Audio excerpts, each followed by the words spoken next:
We've got to talk about why this Billie Eilish problem is actually an everybody problem. A scandalous new report just dropped exposing how billionaires screw over everyday people. An elected official had to crawl on stage for their debate. We're going to talk about all that and so much more on today's brand new DeFranco show, so buckle up, hit that like button, and a quick update. So I accidentally lied. Yesterday, I announced all the good stuff that I've launched in like about the past week, or all that I Love Naps goodness, on our usual comfiness, but also on crew necks and a champion hoodie, emotionally exhausted on an obscene number of colorways, and the helpful reminder that's the go easy on yourself gear. But, and this is really more your fault than it is mine, I underestimated people's desire to buy our most expensive things, so the champion hoodie sold out, so it's no longer available, but I have a batch of specially tie-dyed champion hoodies that I can get custom embroidered, and I just threw that up in 3 different colorways. They might sell out again just as fast, but hey, this is me trying to keep up with the demand. That said, this is a news show. Let's talk about the news. Let's jump into it. Starting with this Billie Eilish story, because it's really more than a Billie Eilish story. Right, Billie recently did an interview with Lana Del Rey, and she opened up about what it's like to see others discuss her on social media and the toll that it takes, saying sometimes she feels very hated and disliked, explaining, I have this inevitable feeling of, oh, everyone hates me, and adding, with the world of TikTok and social media, there is a level where it's kind of true. I'm lying in bed last night and I go on TikTok because I'm falling asleep and I just want to be mindless for a second. I keep scrolling and I'm thinking, Billie, put your phone away. You're getting tired. Then I swipe onto the next one and it's a video with millions of likes and it's something about how I'm a horrible person. And all these comments are like, I'm so glad you guys are seeing through her. And I'm like, damn. And so with that saying, then she'll feel like the world's against her, everyone hates her, even though it's really just a tiny fraction of reality. But I'll tell you, as someone that has like 1% of her fame, when you're confronted with that kind of hate, it's hard to understand the reality of it in the moment. Even with it being a tiny fraction, it can feel all-encompassing. But here's the deal. This isn't a boo-hoo feel bad for Billie story. Though please understand the people that you're watching, they're people, like real people with feelings. But any kind of negative content can make you feel less than, can hurt you. And we're seeing that especially in young people and teens. With a recent CDC report finding that teens, and girls in particular, are dealing with more suicidal thoughts and mental health issues than ever before. And actually with this, you had Jonathan Haidt, a social psychologist at New York University, explaining to PBS that a number of factors contribute to a teen's worsening mental health. But the instant they go on social media, by the instant I mean like within a year, the depression lines begin to go up. Plus, there is direct correlational evidence that the more you use it, the more depressed you are. And you can even see some of the impacts of social media in the CDC's report, especially with girls, with 57% of teen females saying they felt persistent feelings of sadness or hopelessness over the past year, which is nearly double that of males. A figure that is also a notable and dramatic increase from 10 years ago. You also had 41% of female high school students saying they experienced poor mental health in the last 30 days, which was also well over double the 18% of male students. And then we can also see that teen girls were far more likely to have been electronically bullied over the past year. And there are other horrific factors at play as well, including the fact that the report saw increases in female students experiencing sexual violence. There were also reports of depression, suicidal thoughts, and violence being high in gay, lesbian, and bisexual youth as well. And so with all of this, you have the head of the CDC's adolescent and school health program saying, I think there's really no question what this data is telling us. Young people are telling us that they are in crisis. And so that's why I open up this story with Billie Eilish. This is something that's going to impact people that have very little or nothing, all the way to people that seemingly are on top of the world. And we need to have conversations about this. We need to have resources for this, not for any one group, but for the growing reality that things are getting worse and they will continue to get worse if we don't try to remedy the situation. Which is also why, whether you're in high school, college, you're a parent, you got a job, you're a whatever, I'd love to know your thoughts around this situation, stories with this situation, because what we're talking about is the data and what you have is an actual lived experience. And then, there's no secret that America's prison system sucks, but they're nothing compared to the county jails. Or some of the worst conditions behind bars in the US are at the local level where you have money and oversight lacking. And in some places like Harris County, the FBI has taken notice, with them announcing this week that they were launching a civil rights investigation into the deaths of Jakari Simmons and Jacoby Pillow. Simmons died in 2021 and Pillow died just last month. The FBI also adding that these investigations will be fair, thorough, and impartial, and will proceed independently of any state investigations involving incidents at the jail. Because a key thing here is it's not like investigations have not been done. An internal investigation found that multiple policy violations occurred that led to Simmons' death, and Pillow was found unresponsive in his cell and a cause of death has not been publicly made. But for many, multiple policy violations, that's not enough, especially as inmates keep dying. In fact, county records show that at least 21 inmates have died in the jail in 2021, and then 28 in 2022. And just a month and a half into 2023, 4 are dead. And at least on the surface, Harris County Sheriff Ed Gonzalez supports the investigation, saying in a statement, I look forward to learning the FBI's findings because we must all know the full truth if we are to improve our operation and make the jail as safe as possible for everyone entrusted entrusted in our care. Now, while Harris County might be the current poster child for poor jail conditions in the United States, it is hardly the only one. Because while Harris County is getting scrutiny, there's also this story out of Alabama that's horrifying. There, you had 33-year-old Anthony Mitchell dying of hypothermia while in custody. And it's such a weird way for someone to die in jail that the physician who tried to treat him said, "I'm not sure what circumstances the patient was held in incarceration,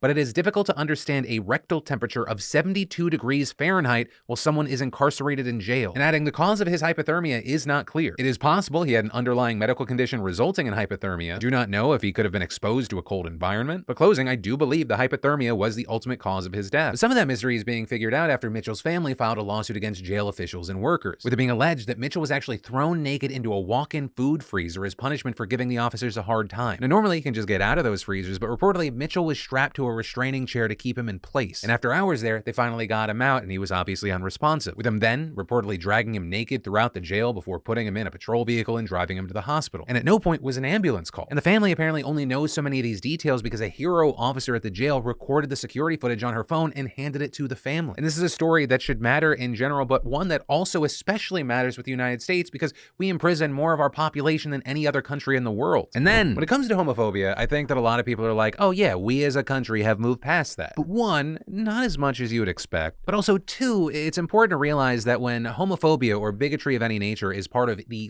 government institutions, it can have long-lasting impacts that you normally wouldn't think about. And there are a number of examples, but the specific reason I'm talking about this today is because of the policy, don't ask, don't tell. Or because you may not realize this, but for most of the country's existence, gay people have actually been barred from military service. But then, in 1993, President Bill Clinton changed that, but on one condition. Commanding officers do not ask anyone if they are gay, and service members do not tell anyone if they are gay. Hence, don't ask, don't tell. But from that point forward, the military basically turned into the Salem witch trials, with gay service members trying to hide their identities and everyone else rabidly sniffing them out, or as one veteran describes the paranoia, if you put your hand on your hip, if you sit with your legs crossed, like it was always like the witch hunt was always around no matter what during those times in the military. And then when someone was suspected of being gay, they were discharged, often dishonorably, which as this vet explains was soul-crushing. Did it change your sense of self?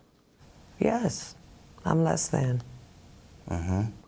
Less than. Yeah, I'm less than honorable. But arguably worse was the legal stain that it put on them, because now they couldn't access military benefits like VA loans, tuition assistance, healthcare, and some federal jobs. With an estimated 14,000 service members who just wanted to serve their country getting discharged under Don't Ask, Don't Tell by the time it was repealed in 2011. And horribly, only around 1,200 of those people have had their dishonorable discharge updated, meaning so many more are just suffering this lingering injustice. And for many of those still barred from benefits, they say it's just too hard to navigate the bureaucracy, or they just haven't even bothered trying. And on the other side of this, you have the Pentagon saying they've made an effort to reach out to affected veterans, but they also admit there's still a lot of work to do. And then, if you've been getting crushed in the markets like pretty much everyone over the past year or two, you're gonna be happy to hear that Treasury yields are currently surging. Right now, you can actually gain a 5% yield on your cash when you purchase government-backed Treasury bills. That's a higher yield than a typical high-yield savings account. And unlike a traditional savings account, the yield you get with Treasury bills is a fixed rate, so you always know the rate you'll get when you purchase. Now, historically, the problem is that buying US Treasuries is super complicated, but luckily, that brings us to the sponsor of today's show, Public.com,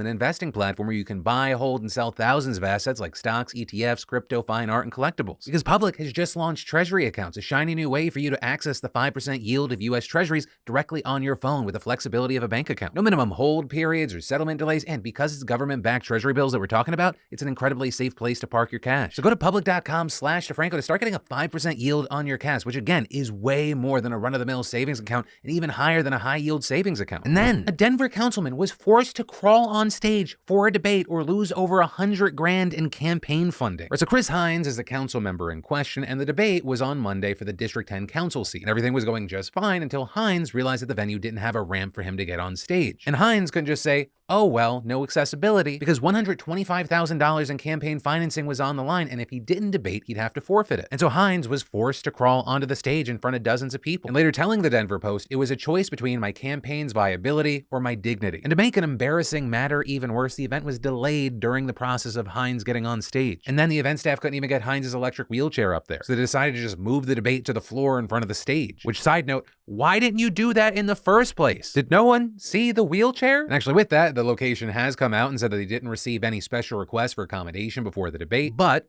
here's the thing, that's not an excuse. As a host of a public event, you are supposed to adhere to federal and state standards for accessibility. And that's not just me saying it. That's according to the director of an accessibility nonprofit in Denver. And Hines, as an active advocate for Denver's accessibility, says that it's well known that he uses a wheelchair. Saying that someone didn't even do basic checking on who the elected council member is for the debate we're having is kind of nuts. And then that they thought, oh, we'll just lift him up is also nuts. The whole reason I'm going for re-election is not because it's easy, but I feel like I have an obligation to represent my community. And the Denver clerk who vets the venues for debate said that the location informed them that their building was ADA accessible by a back entrance. But that clerk still apologizing to Hines, saying no one should have that experience and saying they apologized to the councilman personally. And it's just wild to me that this is a story because, I mean, the Americans with Disabilities Act is more than 30 years old. When the laws are older than every woman Leonardo DiCaprio has ever dated, it's been long enough for you to change things. And then, y'all, ProPublica has uncovered a banking conspiracy that will blow your mind. Like, I think in general, we all understand the situation's fucked. But finding out about and understanding the specifics, it's a whole different thing. And at the center of what we're talking about is wash sales. Right, so in a nutshell, wash sales are when you sell shares in a company, buy them right back after, then claiming that initial sale is a loss on paper even though you made your money back right after. That way you can write off the loss on your tax forms even though you didn't actually lose any money. Though unsurprisingly, that practice was banned in 1921, and for most of the century, the law worked. But over the past 25 years, banks have discovered a loophole where you can't sell stock and then buy the same stock back for a tax loss. We know that. But what if when you sell the stock, you then just buy another stock that's slightly technically kind of different from the first one, but not really? And then like before 1921, you claim a tax loss on that. Well, even though that's technically illegal, the law is so vague and rarely enforced that you'd be in the clear. And as it turns out, that's exactly what former Microsoft CEO Steve Ballmer did for years. And understand, he's just one example, selling off hundreds of millions of dollars worth of shares in the oil giant Shell and the mining giant BHP, then buying back a different version of the same stocks that are legally distinct, allowing him to plausibly claim a loss. And because both versions of the stocks are from the same companies, they perform reliably about the same, right? When one goes up, so does the other. Meaning Ballmer gets to make all his money back and still tell the IRS he lost money. But again, this is not a Ballmer-centric problem. This goes all the way to the top, because banking giant Goldman Sachs, which executed trades on Ballmer's behalf, orchestrated the entire strategy. Right? They know that despite momentary ups and downs, the stock market generally trends upward over long periods of time. And so reportedly, what they did is they carefully selected stocks that would track the market as a whole, and then pulled hundreds of them into tax-advantaged loss harvesting accounts, where they sat, at least until inevitably some of the individual stocks or the whole market dipped, at which point the bank pounced, selling off those stocks, then buying back the distinct yet equally valuable versions right afterward. And just by doing that, which again is essentially them doing nothing, Ballmer saved at least $138 million over 4 years. And this strategy reportedly included the likes of billionaires like Facebook's Mark Zuckerberg, Walmart's heir Jim Walton, WhatsApp's co-founder Brian Acton, and Goldman's far from the only bank doing this, right? This scheme is actually commonplace across the financial industry, leading to billions of dollars that should have paid for your healthcare, education, and public services staying in the pockets of billionaires instead. Meanwhile, most ordinary people only have investments in tax-protected retirement funds, so they, and probably you, are locked out of the room where the big money's being made. So with this, one of the questions is, how did all of this happen over the past couple of decades? And there we actually saw ProPublica blaming it on several things, such as better computers, new financial products, and cheaper trading costs, among other changes which made this loophole feasible, which is also why some argue that we need a wash sales ban for the 21st century. And if at this point you're still like, Phil, I don't know what the fuck was happening, I don't understand. That's kind of the point. They don't want regular people being fucking aware of this. But at the end of the day, all you really need to know with this story is rich people no pay taxes, poor people yes pay taxes. And if we want this to change, one, we need more people to be aware of what's happening. And two, we have to apply pressure or get new politicians elected who aren't just going to take money from these people because money moves everything. And that's where today's show ends. Thank you for being subscribed to these daily dives in the news. If you missed yesterday's show, I got you here. If you want to check out a brand new international shorts, I got you here. But as always, my name's Philip DeFranco. You've just been filled in. I love yo faces, and I'll see you Sunday.